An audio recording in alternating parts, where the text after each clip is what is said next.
বন্ধুরা, আমরা তো ডিমের অনেক রকম নিত্য নতুন অনেক সুন্দর সুন্দর রেসিপি ট্রাই করেছি। তো কিন্তু আজকে আমি যেভাবে ডিমের রেসিপিটি আপনাদের সাথে শেয়ার করব, একেবারে সাধারণ কিন্তু খেতে ভীষণ সুস্বাদু। ঘরে থাকা সমস্ত উপকরণ দিয়ে বানিয়ে দেখাবো এই রকম সুন্দর অসাধারণ একটি ডিমের রেসিপি। তো চলুন আর বেশি না দেরি করে আজকের এই রেসিপিটি আমি কিভাবে বানাচ্ছি সম্পূর্ণ আপনাদের সাথে শেয়ার করছি। ভিডিওটি ভালো লাগলে অবশ্যই ভিডিওটিতে একটি লাইক দিয়ে সুন্দর করে একটা কমেন্ট করে দেবেন এবং বন্ধুদের সাথে শেয়ার করে দেবেন এবং পুরো ভিডিওটা কিন্তু দেখবেন, পুরো ভিডিওটা জুড়ে থাকবেন আর সুন্দর করে একটা কমেন্ট করবেন। আমি এখানে দুটো ডিম আর বেশ বড় বড় সাইজের একদম কিউব করে নেওয়া 5 টুকরো আলু দিয়েছি, দিয়ে আর একটু নুন দিয়ে একটু সেদ্ধ করে নেব। তো ডিম আর আলুটা একই সাথেই আমি সেদ্ধ করে নিচ্ছি বেশ ভালো মতো। নমস্কার, আমি রূপা, ব্লগস উইথ রূপা চ্যানেলে আপনাদের সবাইকে স্বাগত। আজকে সুন্দর একটি ডিমের রেসিপি নিয়ে আমি হাজির হয়েছি। একেবারে সাধারণ ঘরে থাকা উপকরণ দিয়ে বানিয়ে নেব, কিন্তু খেতে হবে অসাধারণ। তো চলুন দেখে নেওয়া যাক। আমি এখানে দেখো ডিম আর আলুটা সেদ্ধ করে নিয়েছি। এবার ডিম আর আলুটা দুটোই তুলে নিলাম। আপনারা চাইলে এটা একটা স্ট্রেনারে করেও ছেঁকে নিতে পারেন। এরপর আমি একটা মশলা রেডি করে নিচ্ছি, আর মশলাটা কি কি দিয়ে আমি রেডি করছি সেটা আপনাদের দেখিয়ে দিচ্ছি। এখানে একটা মিক্সিং জার নিয়েছি আমি, তার মধ্যে দিয়ে দিলাম একটা বড় সাইজের পেঁয়াজের টুকরো, তার সাথে দিয়েছি 7-8টা রসুনের কোয়া, আর দিয়েছি 3 থেকে 4 টুকরো আদা, আর এখানে আছে ক্যাপসিকামেরও কয়েক টুকরো নিয়েছি, আর দুটো কাঁচা লঙ্কা নিয়েছি যেটাকে আমি হাফ করে দিয়েছি যাতে মিক্সিতে সুবিধা হবে বেটে নিতে, আর একটা টমেটো। এই দিয়েই আজকে আমি ডিমের রেসিপিটি বানাবো। একেবারে সাধারণ কিনা বলুন, আমাদের বাড়িতে এগুলো সচরাচর সবার বাড়িতেই কিন্তু থাকে। আর এই রেসিপিটির ক্ষেত্রে এই মশলাটা দিয়ে আজকে আমি বানিয়ে নেব। ভীষণই সুস্বাদু হয় খেতে এবং ভীষণ ভালো। আমি মিক্সিতে দেখো মশলাটা একদম বেটে রেডি করে নিয়েছি। এবার এটাকে এক সাইডে রেখে দিলাম, দিয়ে চলে এলাম রান্নাতে। গ্যাসটা অন করে কড়াই বসিয়ে দিয়ে দিয়েছি তেল, আর তেলটা বেশ ভালো মতো কিন্তু একটু হিট করে নিতে হবে। দিয়ে অল্প একটু হলুদের গুঁড়ো দিয়ে দিলাম, যাতে করে আমি যে ডিমটা একটু ভেজে নেব কালারটা বেশ সুন্দর আসবে। ডিম আর আলু আমি দুটোই একই সাথে দিয়ে দেব, আর আলাদা করে ভেজে নেব না। ডিম আলু একসাথেই ভেজে নেব, তাহলে সময়টা কম লাগবে আর খুব তাড়াতাড়ির মধ্যে ভাজাটাও হয়ে যাবে। দিয়ে ডিম আর আলুগুলোকে দিয়ে দিয়েছি। এবারে ডিম আর আলুটাকে একটু নাড়াচাড়া করে বেশ লালচে লালচে করে ভেজে নেব। ডিম খুব বেশি কিন্তু ভাজার দরকার নেই, কিন্তু আমাদের বাড়িতে একটু ভাজাটা পছন্দ করে আমার মেয়েরা, এই কারণেই আমি একটু বেশি লালচে করে ভেজেছি। আপনারা চাইলে আর একটু কমও ভেজে নিতে পারেন।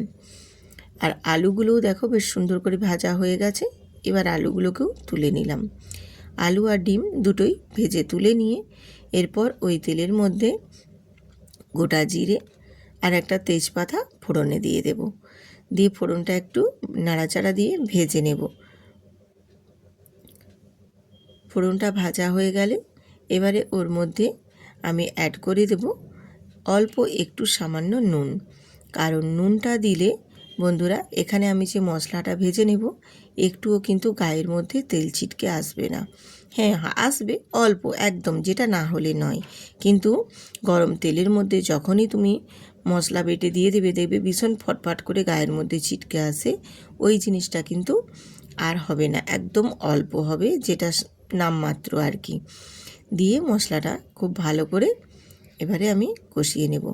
আর আশা করি দেখে বুঝতেই পারছেন আমার আজকে টিপসটা দেখে যে মশলাটা কিন্তু খুব একটা বেশি ফুটছে না, দেখো বেশ একদম হালকা করেই কষিয়ে নেওয়া হচ্ছে।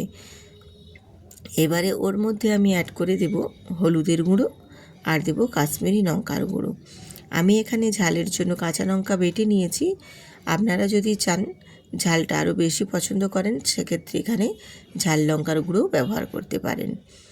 দিয়ে এবারে আমি মশলাটা গুঁড়ো মশলার সাথে একটু কষিয়ে নিচ্ছি। এইভাবে একটু কষিয়ে নেবেন। আর তার সাথে আমি এখানে আরও অ্যাড করে দিচ্ছি মিক্সি ধোয়া একটু জল দিয়ে আবারও মশলাটাকে বেশ ভালো করে কষিয়ে নেব। আর এইভাবে মশলাটাকে একটু কষিয়ে নেবেন বেশ সুন্দর করে, খুবই ভালো লাগে, খেতেও ভীষণ সুন্দর লাগে। আর একদম শুকনো শুকনো করে মশলাটাকে কিন্তু কষিয়ে নিতে হবে। একদম দেখো তেল ছেড়ে বেরিয়ে গেছে। এবারেও যেইটুকু এই যে জল জল ভাব আছে এটাও আর থাকবে না। এই মশলার মধ্যে একদম শুকনো শুকনো করে কষিয়ে নিতে হবে। তো দেখুন আমি একদম কিন্তু শুকনো শুকনো করে কষিয়ে নিয়েছি। এবারে এর মধ্যে আমি অ্যাড করে দেব ভেজে রাখা আলু আর ডিম। আলু আর ডিমটা দিয়েও মশলার সাথে একটু কষিয়ে নেবেন। এইভাবে একটু কষিয়ে কষিয়ে রান্না করলে মশলার যে একটা কাঁচা গন্ধ থাকে সেই গন্ধটাও একেবারে চলে যাবে। আর মশলাটাও বেশ সুন্দর কষানো হবে, কালারটা কিন্তু দুর্দান্ত আসবে, এত ভালো লাগবে খেতে, তো আপনারাই বুঝতে পারবেন কত টেস্ট এবং কত সুন্দর হবে। তো আমি মশলা কষানোর সময় কিন্তু স্বাদ মতো নুন দিয়ে দিয়েছিলাম। আর এখানে অল্প আর একটু চিনি অ্যাড করে দিলাম। চিনিটা দিলে বন্ধুরা খেতে ভীষণ টেস্ট হয় আর স্বাদটাও ভীষণ সুন্দর আসে। মশলাটা বেশ সুন্দর করে কষিয়ে নেওয়া হয়ে গেছে। এবারে এখানে আমি পরিমাণ মতো জল দিয়ে দিলাম। অবশ্য আমি এটা একটু ঝোলঝোল করছি ডিমের, সেই জন্য সেই রকম পরিমাণে জলটা দেব। জলটা দিয়ে এবারে ফুটে আসার জন্য অপেক্ষা করেছি। বেশ সুন্দরভাবে দেখো ফুটে আসতে শুরু করেছে এবং ফুটও ধরে গেছে বেশ সুন্দরভাবে, কালারটাও দেখো বেশ সুন্দর এসেছে। এইভাবে আর একটু ফুটিয়ে নেব।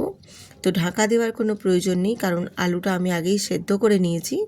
আর ঢাকা দেওয়ার কোনো প্রয়োজন নেই, এমনি ঢাকা ছাড়াই কিন্তু রান্নাটা করে নিতে পারেন। বেশ এবারে আমি দেখো নামানোর আগে দিয়ে দিলাম ধনেপাতা কুচি কিছু আর একটা কাঁচা লঙ্কার টুকরো দিয়ে আবার একটু নাড়াচাড়া করে নেব। এই যে গ্রেভিটা দেখছেন এই গ্রেভিটা আর একটু গাঢ় গাঢ় ভাব হবে, সেই পর্যায়ে নামিয়ে নেব।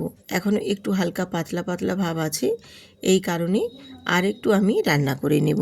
বেশ সুন্দর করে আর একটু ফুটিয়ে নেব। ফুটিয়ে নিয়ে গ্রেভিটা একটু যখন গাঢ় গাঢ় হয়ে যাবে সেই পর্যায়ে নামিয়ে নেব।